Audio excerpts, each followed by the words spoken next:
빼앗긴 들에도 봄은 오는가라는 시를 알고 계시지요? 그 천년은 질문으로 시작하고 있습니다. 지금은 남의 땅, 빼앗긴 들에도 봄은 오는가? 나는 온몸에 햇살을 받고 푸른 하늘, 푸른 빛들이 맞붙는 곳으로 가르마 같은 논길을 따라 꿈속을 가듯 걸어만 간다. 맨 마지막 여는 그러나 지금은 들을 빼앗겨 봄조차 빼앗기겠네, 이렇게 끝맺는 시입니다. 일제강점기 저항시인 이상화 선생님이 1926년도 개벽지에 발표한 시입니다. 이상화 시인은 7살 때 아버지를 여의고 아버지 부재 상태에서 성장했습니다. 큰아버지의 돌봄을 보면서 성장을 했지요. 대구 대륜고등학교 출신인데, 일제강점기에 전전하는 생을 살다 끝내 해방을 보지 못한 채 1943년도에 43세를 일기로 작고했습니다. 오늘 본문의 주인공 예레미야도 저 그림은 시스티나 성당에 있는 그 미켈란젤로가 그린 그림인데, 저 예레미야의 저 모습, 턱을 개고 이마에 손을 얹고 이렇게 시름시름하는 그런 발을 한번 가만 보십시오. 신발을 신지 않고 있어요. 아마 감옥에 있는 예레미야의 모습인지 어떤 모습을 그린 것인지 상상을 해보시기 바랍니다. 이 예레미야는 아주 고뇌에 찬 그런 생을 살았습니다. 특히 유다의 마지막 왕인 시드기야 왕이 11년 통치를 했는데, 그 11년 통치 중에 10년을 감옥 생활했습니다. 시드기야 왕과 관계가 아주 좋지 않았다, 그런 얘기죠. 유다 왕 시드기야가 예레미야를 시위대 감옥에 가두면서 이렇게 책망했습니다. 그대가 어찌하여 이런 예언을 하였소? 야훼께서 이렇게 말씀하신다. 보라, 내가 이 도성을 바벨론 왕의 손에 넘겨주고 있다. 그가 이 도성을 점령하게 하겠다. 유다 왕 시드기야도 바벨론 사람의 손에 사로잡히고 바벨론 왕 앞에서 항복하리라, 이런 예언을 했습니다. 이때가 시드기야 왕 10년째 또 이런 예언을 했습니다. 주전 588년에입니다. 바벨론 군대가 이미 예루살렘을 포위한 지 1년 반이 넘어가고 있던 그런 시점이었습니다. 토성을 쌓고 공성전을 위해서 이제 최후 공격하는 D-Day 날만 기다리고 있던 그런 시점이었습니다. 이미 기근과 또 전염병이 예루살렘 성 안을 창궐하고 있었습니다. 이런 상황인데 시위대 감옥에 갇힌 예레미야에게 고향 사람 아나돗에 사는 사촌 하나멜이 찾아왔습니다.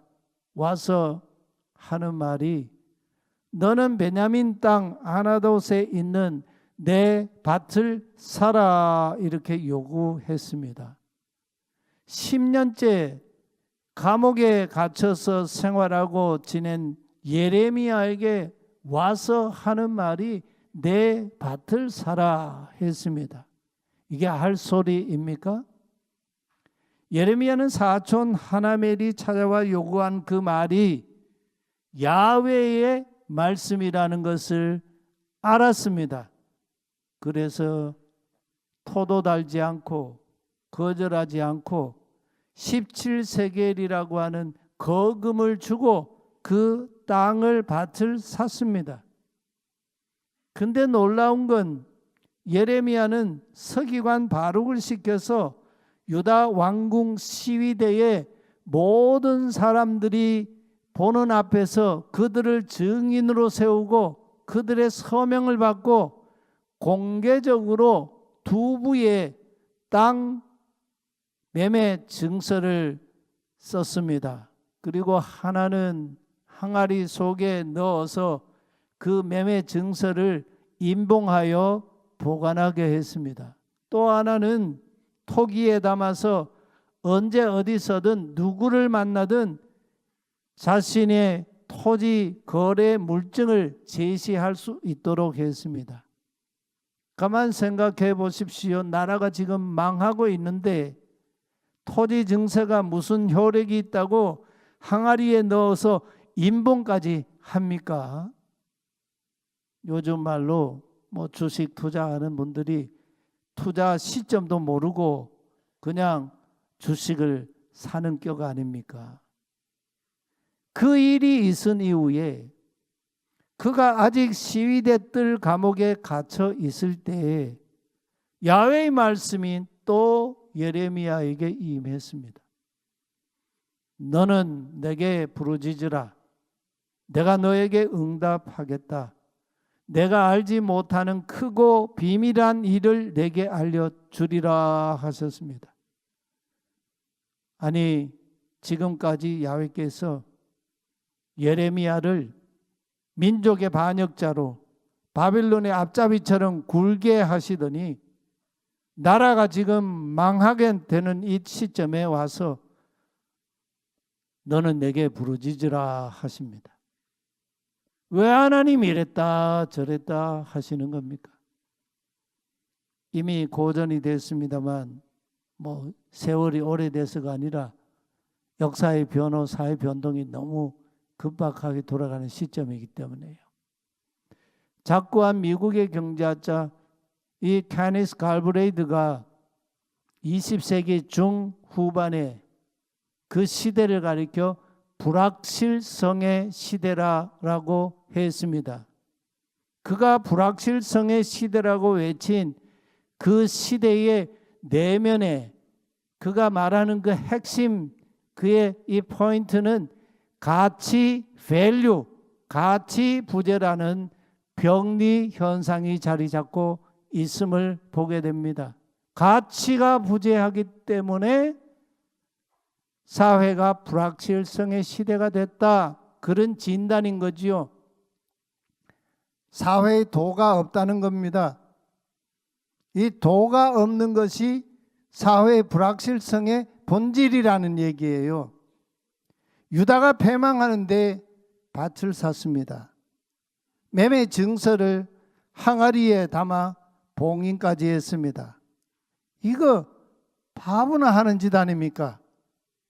바로 여기에 역사의 반전을 가져오는 하나님 나라의 도, 하나님 나라의 반전 뒤집기가 있다는 거예요. 그뿐 아니에요. 나라가 마지막 숨을 헐떡거리고 있는데 이제와 너는 내게 부르짖으라고 합니다. 지금까지 하나님이 예레미야에게 누누이 강조하셨거든요. 너는 이 백성을 보살펴 달라고 기도하지 말라. 너는 나에게 호소도 하지 말라. 강구도 하지 말라. 나에게 조르기도 하지 말라 하시던 하나님 아니셨습니까? 그러시던 하나님이 왜 이제와 너는 내게 부르짖으라. 내가 내게 응답하겠다. 내가 알지 못하고는 크고 비밀스러운 일을 내게 알려주겠다 하십니까? 일구이연하시는 겁니까? 그 더 놀라운 건 2절에요. 하나님이 이 명령을 하시기 전에 2절에 이렇게 하나님이 말씀하세요. 3번씩이나 하나님 자신의 이름을 거듭 말씀하시면서 너는 내게 부르짖으라. 내가 알게 하겠다. 응답하겠다. 이렇게 말씀하셨다는 거예요. 여러분, 자식에게 아버지가 엄마가 이야기할 때에 내 아버지 이름은 무엇이다 이렇게 3번씩 거듭 말하면서 아들, 딸에게 이야기해 본 적이 있습니까? 저는 평생에요 아버지가 그렇게 말씀하신 거 한 번도 들어본 적이 없어요. 아버지 함자는 아버지가 제 기억에는 예전에 하셨는지 모르지만 잊어버렸어요. 그렇게 말씀하신 적을 나 기억이 안 나요. 하나님 뭐라고 하시냐면 예레미야에게 우리 성경에는 일을 행하시는 야훼 이렇게 되어 있는데 이건 창조 행위거든요. 땅을 창조하시는 야훼. 그리고 2번째로 땅을 빚어서 그것을 제자리에 든든하게 세우시는 야훼. 하나님이 땅을 창조하셔서 그 땅이 있어야 할 자리에 든든하게 세우시는 야훼. 그리고 3번째로 그 이름이 야훼이신 분이 예레미야에게 너는 내게 부르짖으라 이렇게 말씀하신다는 거예요. 이때 예레미야가 이 하나님의 거듭되는 야훼 이름을 말씀하시면서 너는 내게 부르짖으라 하실 때 예레미야가 혼란스러웠을까요? 하나님 왜 그러시는지 깨달았을까요? 깨닫지 못했을까요? 하나님의 부정이 있습니다. 하나님의 긍정이 있습니다. 하나님의 부정과 긍정에는 다 하나님의 뜻이 도가 있어요. 그 하나님의 뜻, 하나님의 도는 유다 나라의 흥망성쇠라는 역사의 물결만 볼 때에는 잘 드러나 보이질 않습니다. 거센 폭풍이 몰아치는 험한 바다에는 집채보다 수십 메다 되는 그런 이 큰 파도가 막 일면서 덮치지 않습니까?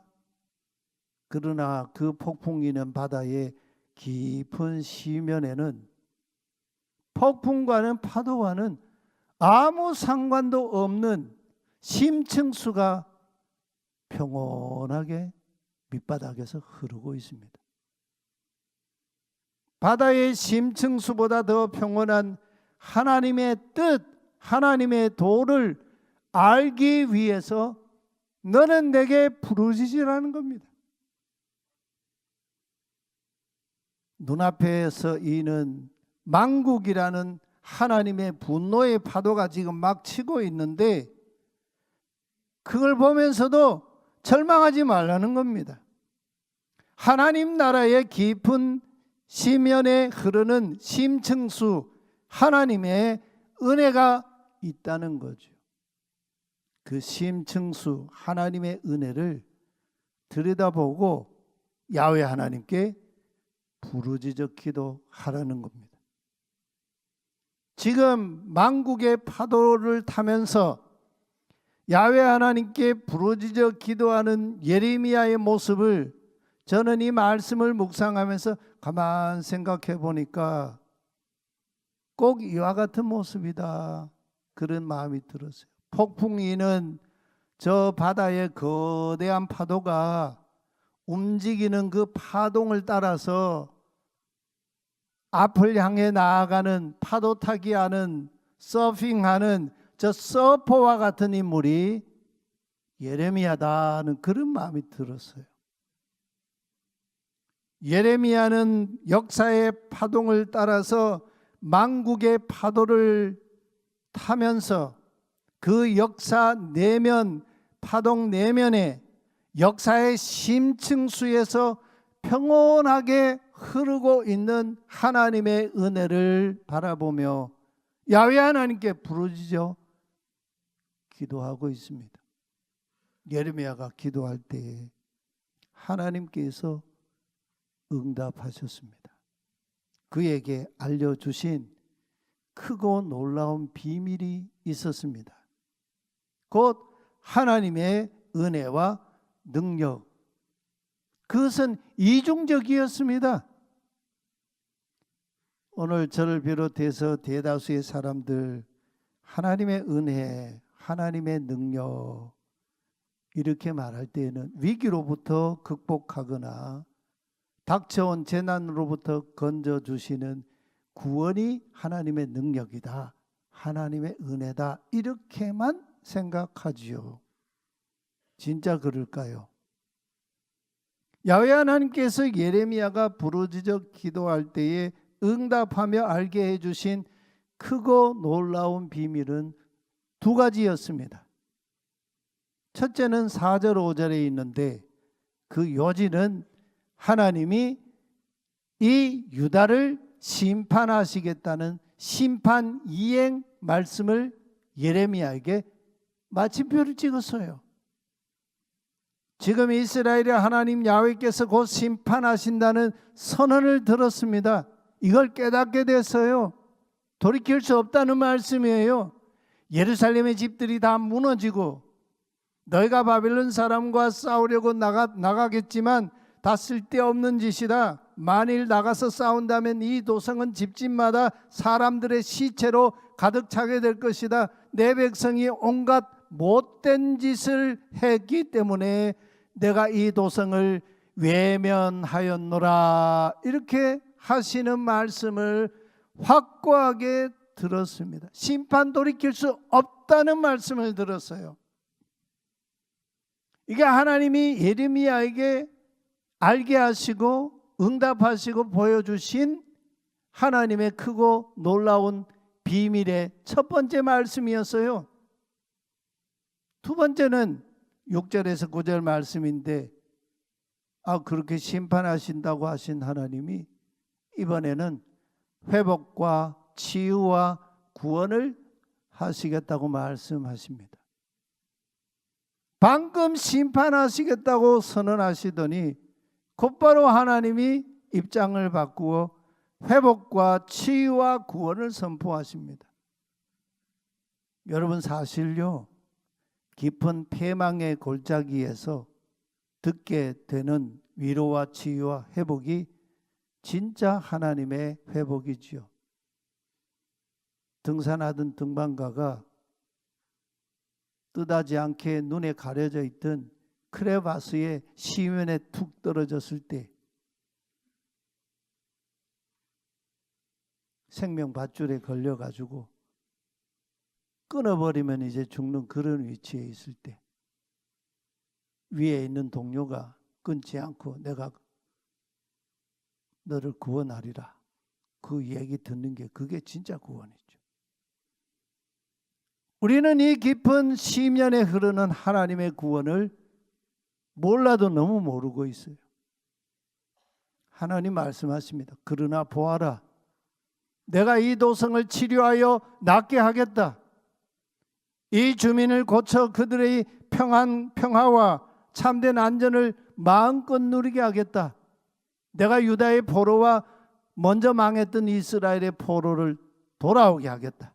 나는 그들의 모든 죄악을 깨끗이 씻어주고 그들이 나를 거역하여 저지른 그 모든 죄를 용서하여 주겠다. 그리하여 세상 만민이 내가 예루살렘에서 베푼 모든 복된 일들을 듣게 될 것이다. 예루살렘은 나에게 기쁨과 찬양과 영광을 돌리는 이름이 될 것이다. 이렇게 말씀하셨어요.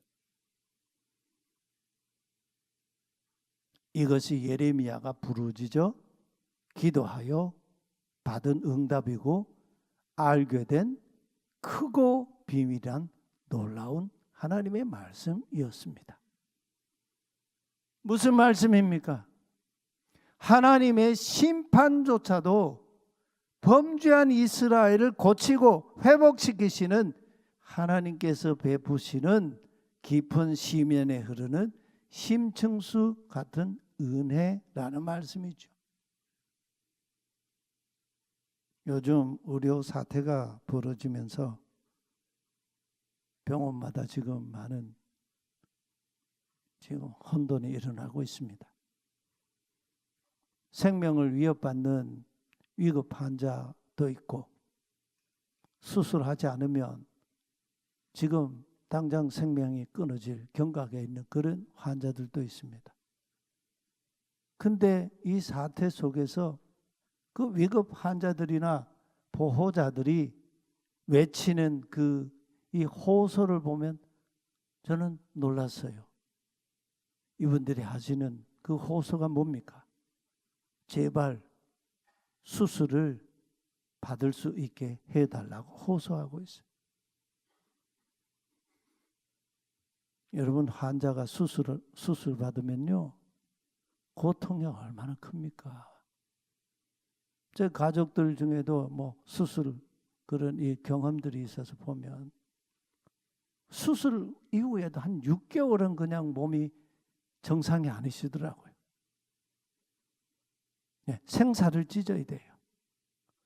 환부를 도려내야 합니다. 얼마나 고통스러운 과정입니까? 그래야 힘겹지만 그래야 거기에 새살이 돋아나고 생명을 회복할 수가 있게 되는 거예요. 절망의 깊은 골짜기에서 선포되는 치유와 회복과 소망이 진짜예요. 야훼께서 이렇게 말씀하십니다. 너희를 향한 나의 생각을 내가 아나니. 너희를 향한 내 생각이 있는데 그 생각을 내가 알고 있다. 이게 하나님이 스스로 지금 강조하시는 말씀 아니에요? 그게 뭐라고 하십니까? 평안, 샬롬이요, 재앙이 아니니라. 너희에게 미래와 희망을 주는 것이니라. 이게 하나님이 우리를 향하신 하나님의 궁극적인 생각이고 하나님의 입장이라는 말씀이에요. 시드기야 왕 11년에 유다가 망하지요. 시드기야 왕도 바벨론 왕 앞에서 자기 두 눈으로 마지막으로 본 광경이 두 아들이 참수당하는 광경이었습니다. 아들이 자기 눈앞에서 참수당하는 그 광경이 그가 눈 뜨고 본 마지막 광경이었어요. 그리고 두 눈이 뽑혔어요. 벌거벗긴 채, 신발도 벗긴 채 쇠사슬에 묶여 가장 높은 유다의 왕이 가장 낮은 비천한 자의 모습으로 바빌론으로 끌려갔습니다. 이런 참극 속에서도 하나님은 내 백성 너희 하나님이라는 이 언약적 관계를 포기하지 않으셨습니다. 분노 중에도 긍휼을 베푸시는 하나님의 이 불타는 사랑, 포기하지 못하신 하나님의 사랑, 은혜를 잊어버리면 안 되죠. 범죄한 유다를 바벨론 제국이라는 막대기로 하나님이 치셨습니다. 그러나 유다를 친 그 막대기 바벨론을 하나님이 70년 만에 꺾어버리시죠. 생각지도 않은 페르시아라고 하는 이 작은 나라가 바벨론 제국을 집어 삼켰어요. 고레스를 들어서 하나님이 그 바벨론 막대기를 꺾으셨어요. 이렇게 전쟁이라는 막대기로만 인간이 범한 죄를 다스릴 수 있다면 아마 하나님은 지구촌 모든 나라에 1년 4시4철 전쟁으로 다스리시느라고 정신 없으실 거예요.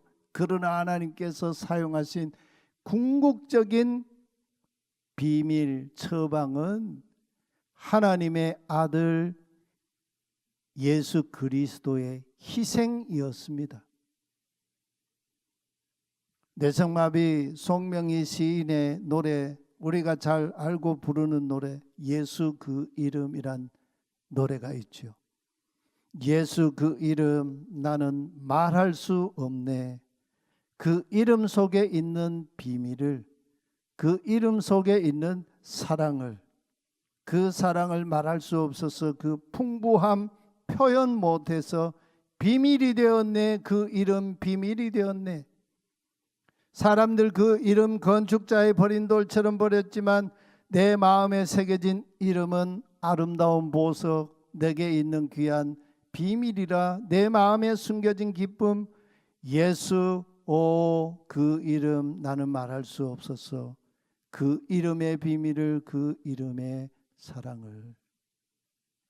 엄청난 그런 이 고백이고 엄청난 노래이죠. 이분이 아픈 것도 감사했습니다. 병이 길고 깊으면 살 수가 없잖아요. 그래서 살고 싶은 생각보다 병이 길고 깊으면 이 죽음이라는 게 바로 눈앞에 와 있지 않습니까? 그런데 죽음이 두렵지 않아서 감사합니다. 이렇게 고백했어요. 내가 병원 믿고 살았으면 벌써 세상에 없었을 겁니다. 쉽게 고백할 수 있는 고백이 아니죠. 예수 그 이름의 비밀을 알도록 부르짖어 기도합시다.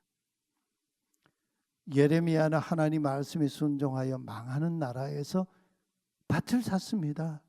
기업 무르는 자의 이 직무를 감당했습니다. 아마 100사람이면 100사람 다 예레미야 이 행동 어리석다고 비난했지 않겠습니까? 그가 어리석은 자였습니까? 아니에요.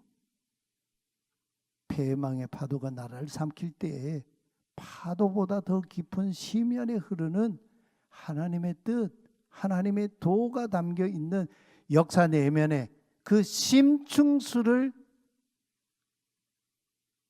모든 사람보다 먼저 길어 올렸던 시대에 반전시키는 선구자적인 결단과 삶, 그런 자기 희생이었지 않습니까? 기업 무르는 제도는 이게 신비예요.